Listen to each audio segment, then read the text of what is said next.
Hi, I'm Stephanie Lomeli, and today I'm going to show you how to do occlusion rims and a few tips and tricks that might help you along the way. So you've already made record bases, and so we're going to show you how you go from record bases to occlusion rims. Now, a little advice for me is every time you practice your record bases, don't throw them away. You want to keep them to practice your occlusion rims, which is your next exam. You can easily take off the wax, but that's kind of a big mess and a pain. So just hold on to your occlusion rims, even if they're, hold on to your record bases, even if they're bad record bases, because you'll be able to practice your occlusion rims later. Okay, so with that said, you start with your record base. Okay, so you want to utilize 2 layers of base plate wax. Okay, and heat them up.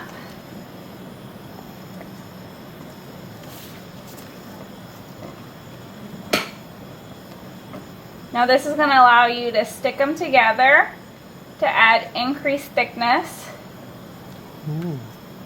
Okay.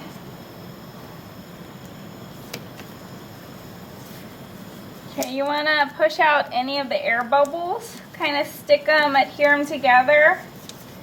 Okay. And see how now they're nice, one cohesive. Okay.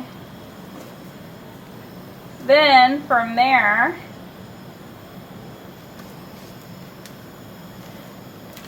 you want to start folding it.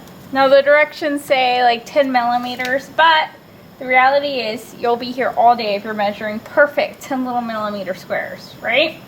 So if you like, you can mark a 10 millimeter marking for your first one, but then after that you really can just eyeball it. Okay. And so I'm trying to get that little waxy film so that way they stick together. Okay, so as it's melting, watch out for your gloves. They'll start melting too. This is kind of one of those ones that maybe it's good to double glove so you don't burn yourself. I like to use the surgical gloves because they're thicker. Okay.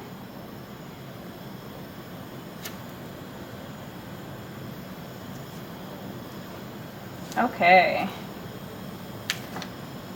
So now we have essentially almost one perfectly shaped rim. Okay, now you're going to repeat that 4 more times. Okay, now once you have 4 of them made, you're going to use 2 as your occlusion rims, and then you'll use 2 as a pencil of sorts, okay? Which will make sense in just a second. Okay, so we're going to melt one of them that you're going to use as your occlusion rim. Okay, and now this is going to make it pliable again.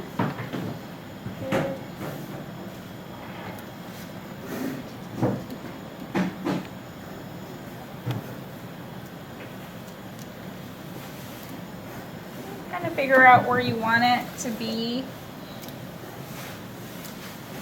Okay, remember you want it to be 8 millimeters from the center of the papilla. Okay, so once you more or less have it where you want it, also keep in mind as you're looking down at it from the intaglio, the tissue surface, you want to be able to see a little bit of the occlusion rim from canine to canine. Okay? So if you don't see that, or if you feel like you need to see more, you can just push it more forward, okay? Okay, now once you have that, you can kind of have it molded the way you want it to be. You can come and drip wax. Okay.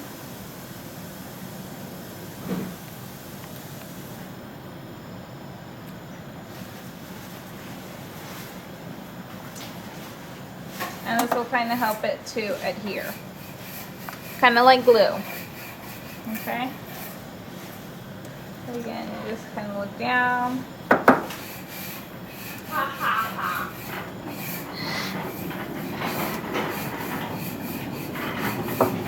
Okay, so once you have that, and see how you can see it from the tissue surface?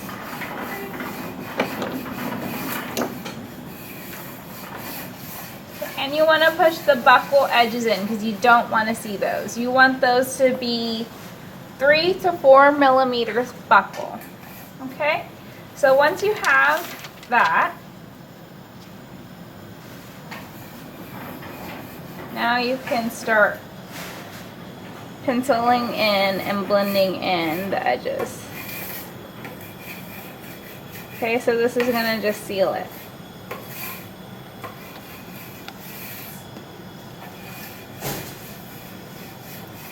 See how easy that is?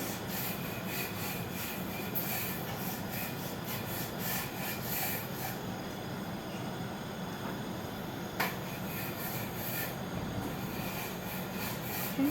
And after you do that, then you just want to do the lingual side as well.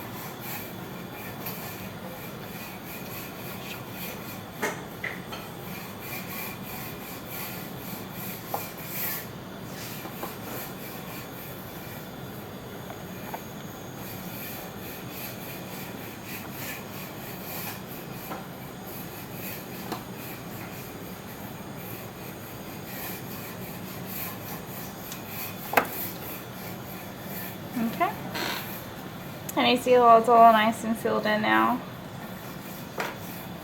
Okay, another key feature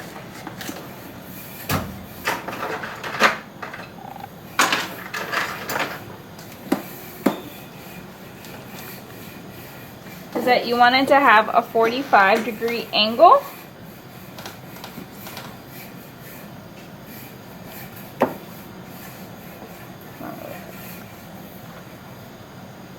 Okay. See how just a little heat makes it cut like butter. Starting at the anterior, the ascending portion of the anterior maxillary tuberosity.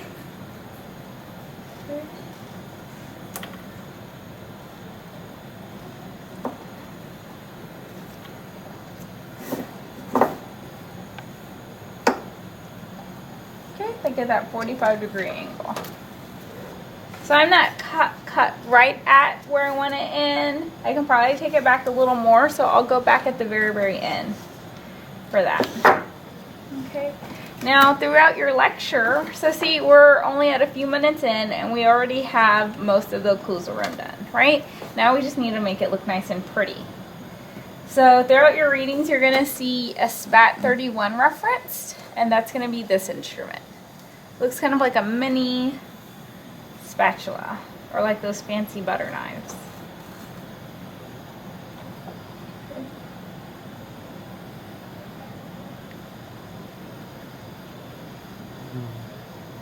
So you can just rub it along the surface, smooth that out.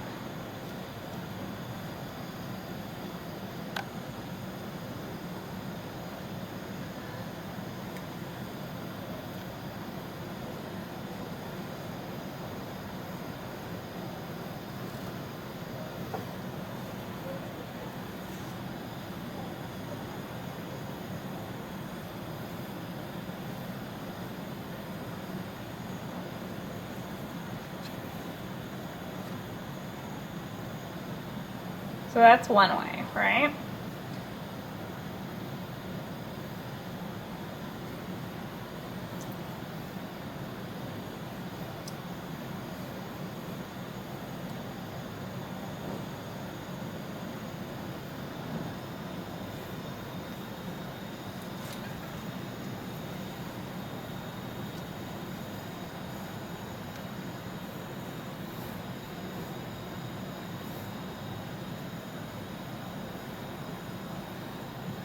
Just seal in the lingual.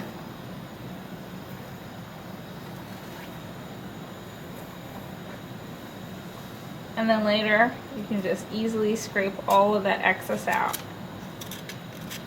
See how easy it is just to scrape all that out? And so you can prevent it from looking very messy.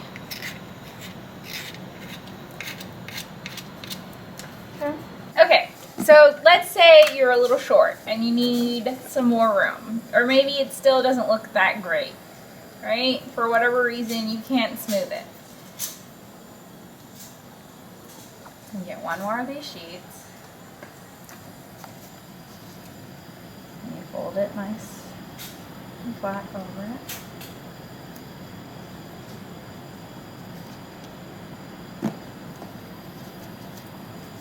Kind of wrinkled right there, but you get the idea. So you can make it nice, flat, and smooth. So that's another method. So if you're not crazy about the pencil method, this is an alternative to that.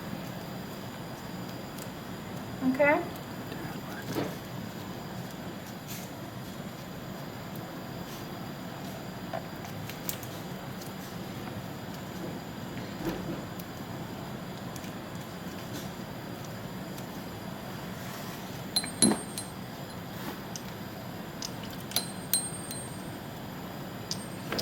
Is there no?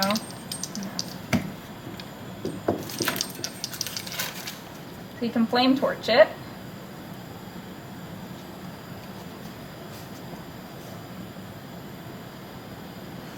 Or you can spatulate it.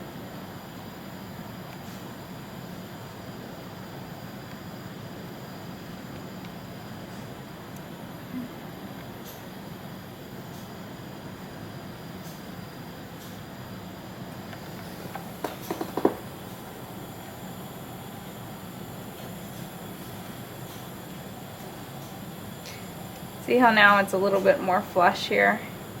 No more concavity. So I kind of like to use both. So I'll pencil it in, and then I'll lay that other, and where there was a divot, kind of fills in nicely now. A little bit more flusher.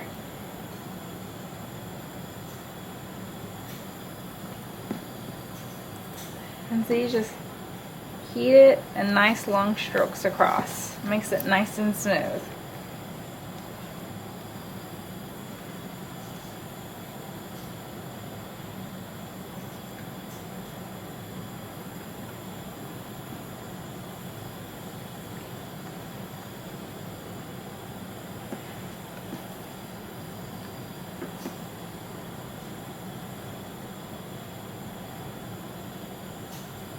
And see how I'm taking them almost full across now.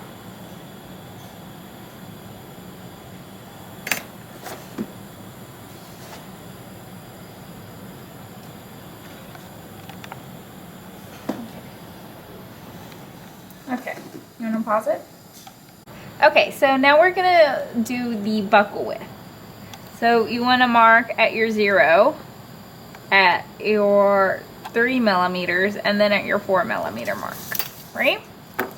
And so you'll bring the, well, this doesn't work very well with the crayon mark angle, but so you'll put it along it, and you want it flush. So can you see? Can you get in there?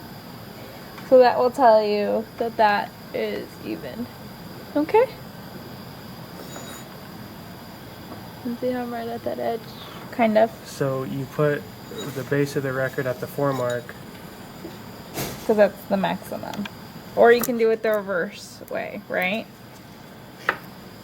So you want to either be at the furthest the 4, at the closest the 3. Can you get it? Yeah. Okay. Okay, so now we're going to smooth it one last time. Okay, so this is going to be a method that's going to allow you to do very little adjustment.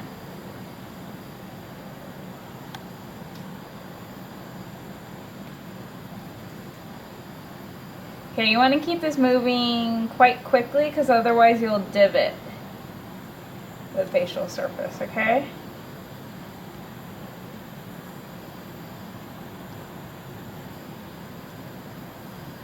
You want it to be almost perfect, basically perfect, because you're not going to touch it again. Okay. See how this can smooth out any little imperfection also. And see how I'm moving quite fast? You can't dwell on it in any particular place, right? Moving very quickly through it. Okay, very smooth now. And see how it's like that really light pink color? It's because it's super hot. So as it cools, it'll start to turn the other pink again. Okay. This would be a good opportunity just to clean off any of the excess that may have dripped.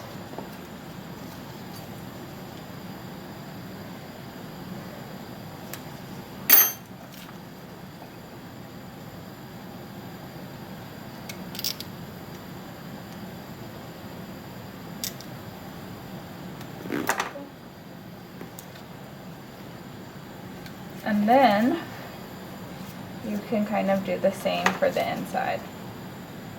The inside's going to matter slightly less because you can manipulate that later. Because we know our facial is exactly where we want it. You never want to manipulate the facial once you get it perfect. This is the same extra oily as well as once you actually get into clinic.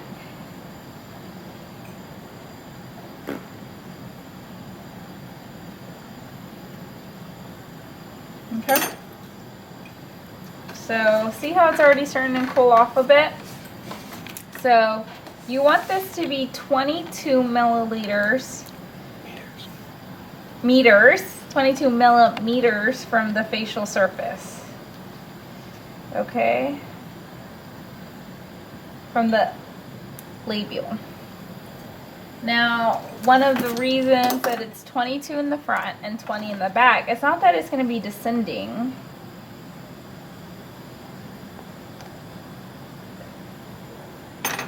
So much as the flange is a little higher. It does descend a little bit, and that's with the Fox plane. So you're trying to get the plane of occlusion equal with your interpupillary distance and your elytragus.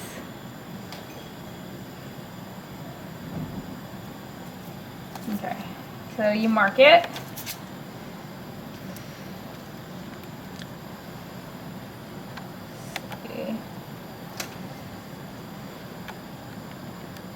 Mark it.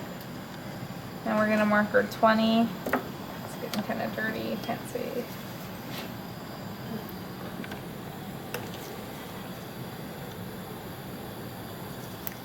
Okay.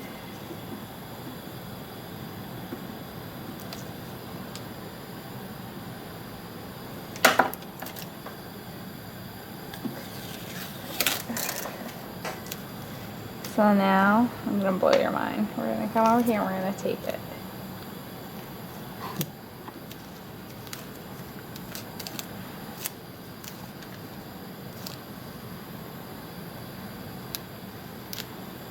Okay, everything's nice and taped now, right?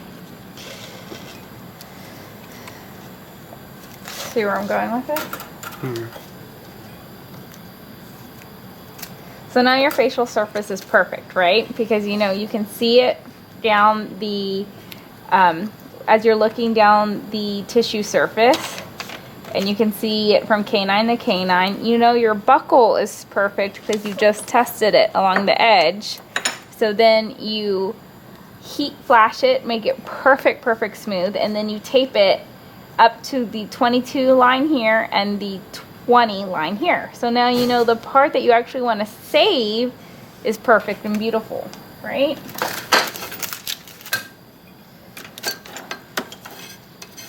So maybe I got a little on the high side. That's okay. So now we're just going to heat this. And you want to heat it hot enough for any residual wax is just like melting off.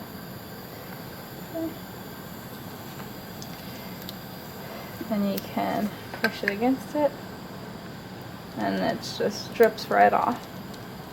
How do I know when to stop? Your tape. My tape is gonna stop me, exactly. So you don't even have to worry about going too far.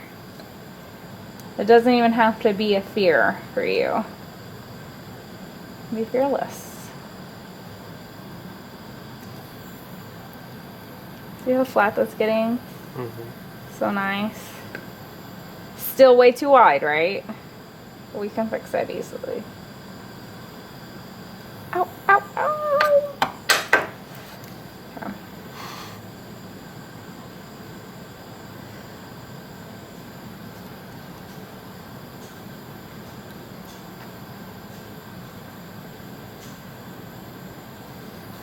Maybe I'll stop right before I get there.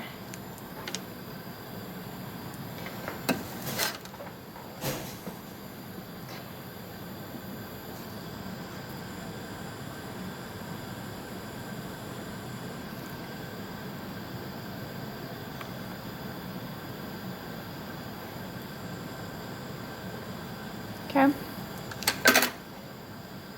So now we're here. And we see we're a little too wide. But let me come over here with my pre-cut, more or less, 8mm little band of tape. Right. Remember, max layer doesn't have to be exactly perfect just yet, because you're going to use the mandibular to make it perfect. So we can take off a little.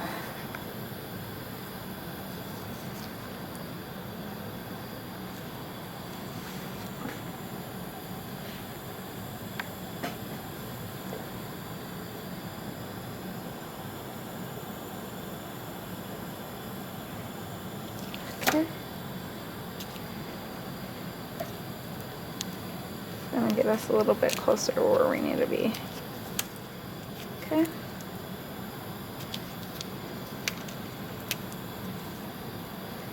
Okay. So we're gonna set that aside for now. And we'll come over here to the mandibular. And again, do the same thing.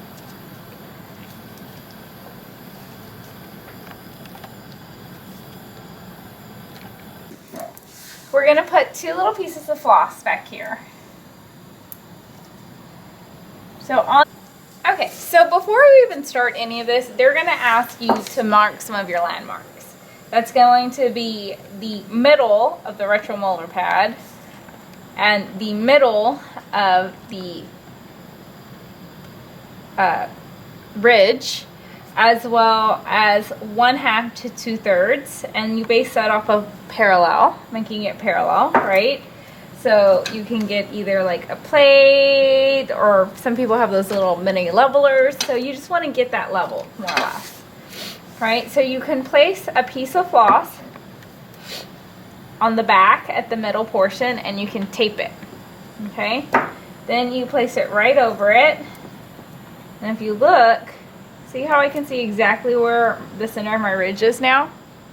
So now, if it's an 8mm wide occlusal rim, but it's not measured based on the 8mm, it's measured based off of 4mm from the center going buccal, and 4mm from the center going lingual. Now you can know exactly where you are based on that 4mm, right? Also, so that's today, right? The next time, once you actually place your teeth, the posterior, you want the central groove to be right where this floss is. So you want your central groove to be on the center of the ridge. So the floss comes in handy then too. Make sure you take it off on the day of the practical, because it counts as mysterious substance. Okay, so now we're there, right? But we're too bulky. So basically did everything that we did here. And we're, instead, because we don't know where our 4 millimeters is, buccal or lingually, I'm getting stuff all over me. If you have nice scrubs, make sure to wear your gown so you don't get your scrubs dirty. Notice I'm not wearing my nice scrubs. Okay, so you just want to flatten it down a bit because I'm also way past the retromolar pad. I'm above it. So I'm just going to heat it and melt it a little bit.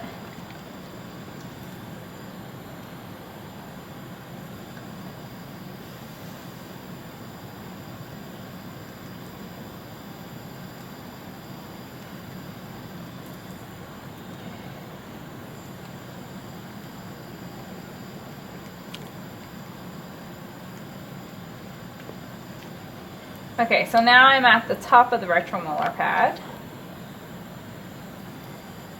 So now I'm gonna go from, before I was using that top as my area, and then go just above in front of it slightly.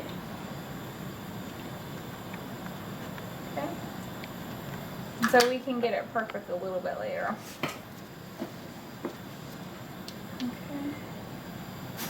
So now at this point, you just want to take off all of your excess, whatever would be preventing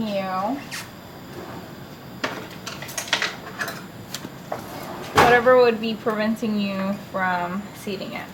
Okay.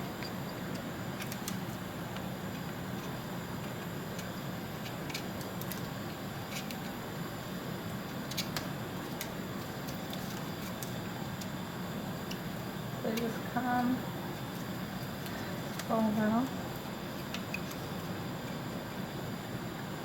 It's like impossible for it not to get messy of some sort.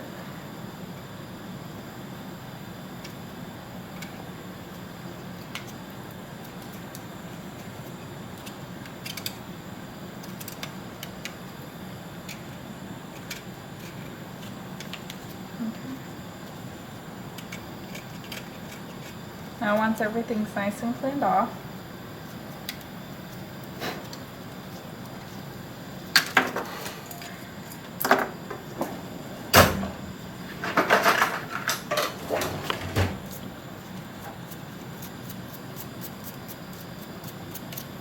all those little flakes will interfere. Why is it wet? Okay. And there it sits. Now from here, you can come over. And so you can do one of two things. You can either push down the wax, right? And so now it leaves kind of like a little line. Do you see that little kind of indentation? Or you can push down the wax and then actually use the wax as the reference point.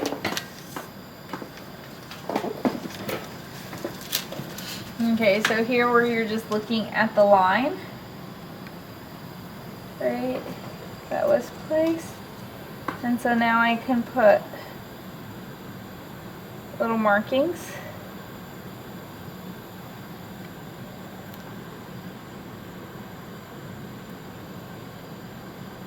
And to space them out.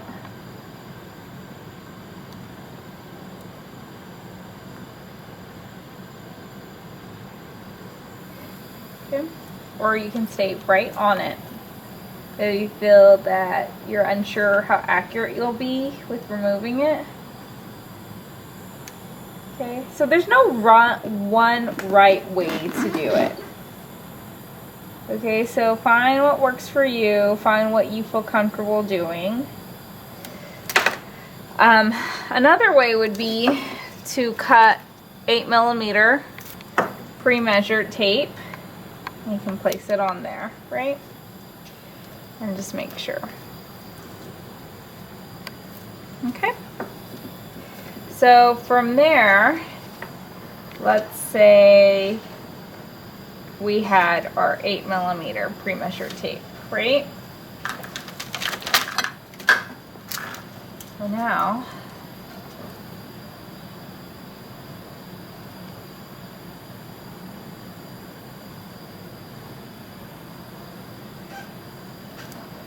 heat it up.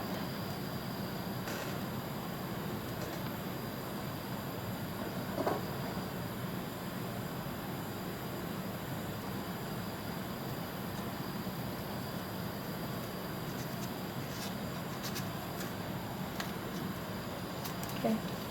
See how we measure? We go into the tape.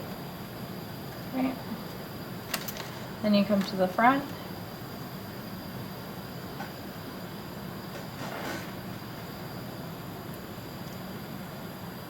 And you do the same.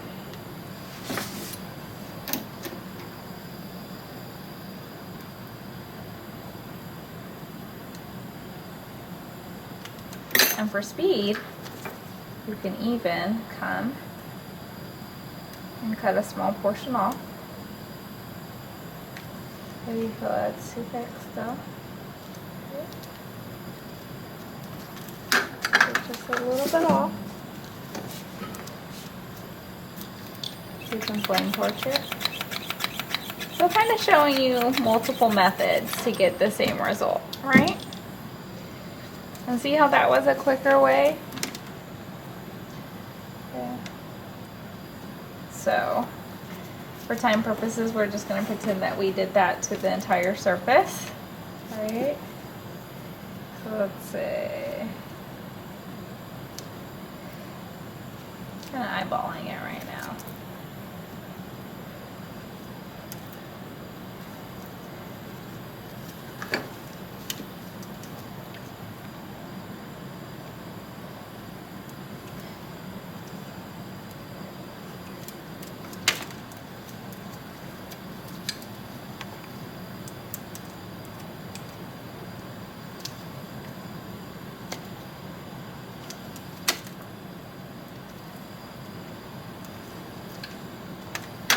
Okay.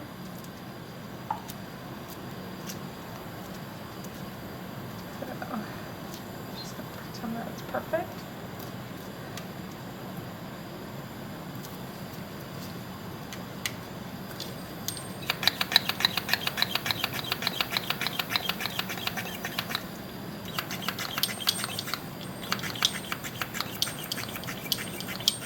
Okay. So maybe if we spend just a little bit more time, we could ensure that it is 8 millimeters everywhere. But for time, we're just going to say that it is. Okay, so once you have it perfectly at 8 millimeters, we're just going to come back with your spatula, smooth the front surface, and just like we did for the maxillary now. So you'll get it down to, the arbitrary number is about 18 millimeters.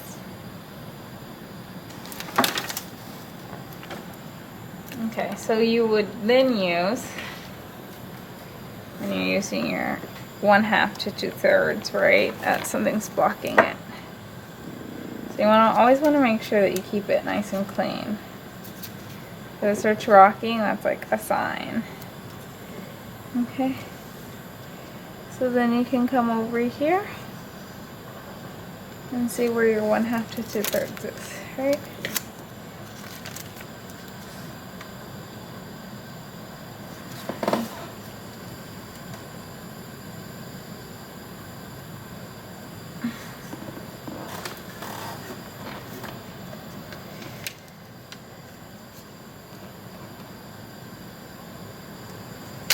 Okay.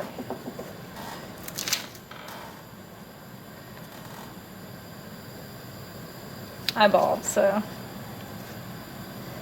more or less what we'll do there. Okay.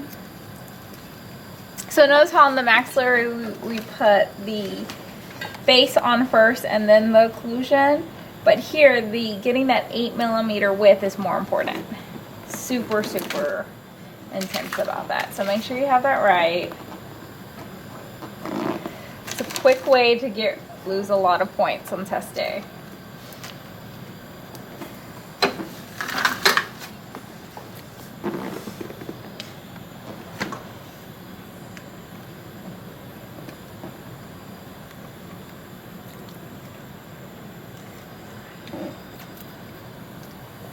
And now we'll just get it down.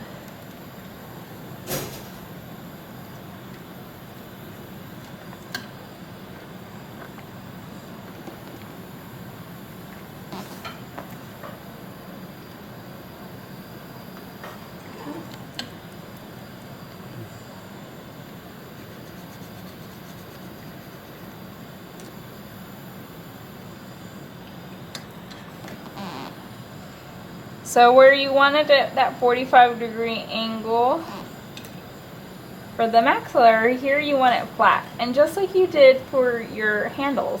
Now do you see where, when I kept on saying the handles are going to be exactly the same with the occlusion rims? Okay. So the handles of the custom impression tray are pretty much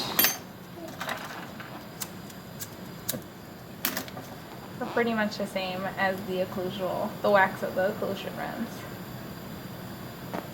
Okay. So now we can just come clean up the inside a little.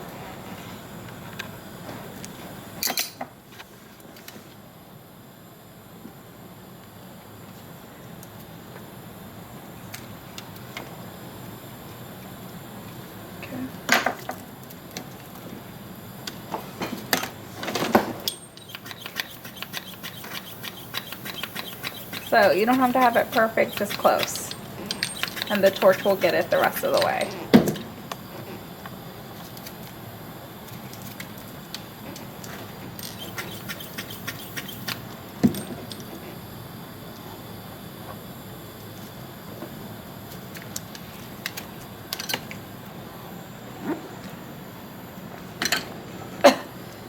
Okay. So now you have it. Okay, so once we have that, let me take these off. Glove number 1, reveal glove number 2. Okay. So that's the end of that first day, right?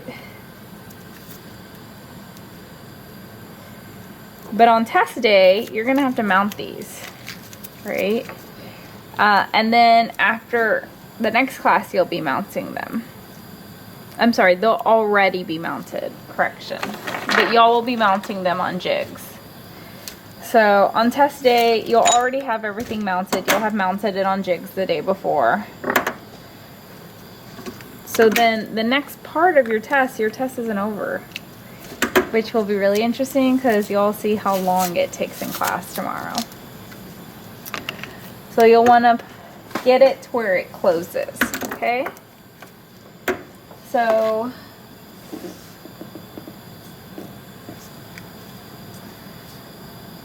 another thing, so you can see it looks like it's a little long.